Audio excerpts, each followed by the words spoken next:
Communicating interpersonally is a skill. We've been studying IPC for the past 16 weeks, and the content in the class has changed me for the better.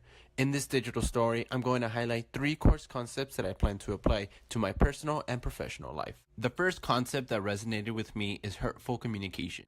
According to Evangelisti research, she suggests that a person's sense of hurt is associated by a sense of vulnerability. Feeney stated hurt is provoked by relational transgressions, which implies low relational satisfaction to the victim of hurtful communication. To better understand how I personally have communicated hurt, I asked my significant other, Jackie, for feedback. Although she didn't want to be on camera, this is what she said. Eddie, where do I begin? It hurts me when you say you need space while we're laying on the bed. It also hurts me when you're not honest about me with your emotions. And lastly, I sometimes feel I'm not a priority in your life. From first-hand experience and the literature from IPC, I've tried my best to stop being a hurtful communicator. Now, I think before I talk. It's unoriginal, but it's helped me in my romantic relationship. I catch myself stopping mid-sentence and being mindful of the consequences that can occur from sending that hurtful message. I've noticed that Jackie and I are getting into fewer arguments because of this adaptation. The second concept that resonated with me was emotions. Emotions and communication go hand in hand. According to Gottman's system for analyzing emotional expressions in marital interaction, emotions are often expressed via nonverbal messages.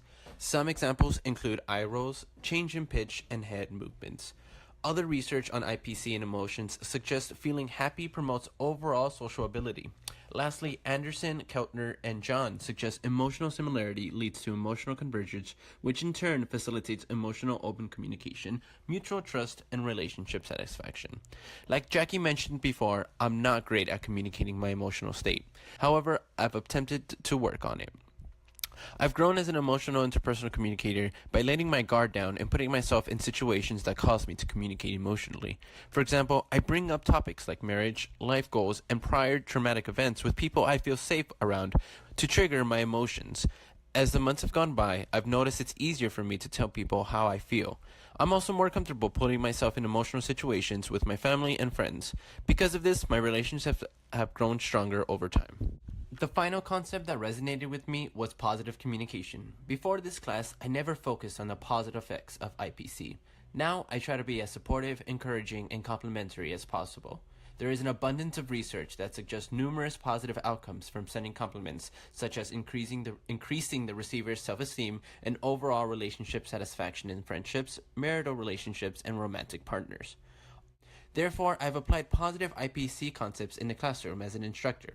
When I first started teaching, majority of the feedback was negative. Now, I tend to write more encouraging and complimentary notes to my students to increase their self-efficacy. I acknowledge their improvements in the class and try to be as compassionate as possible when they're having problems outside of the classroom.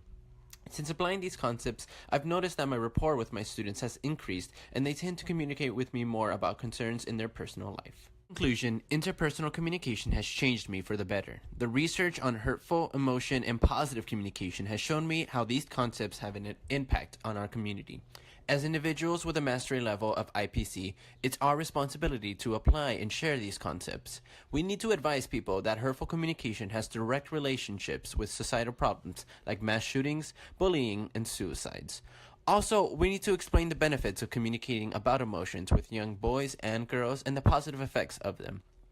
Conclusively, as professional positive communicators, we need to model to our children, students, and peers effective communication skills to help them spread the love and care to the world.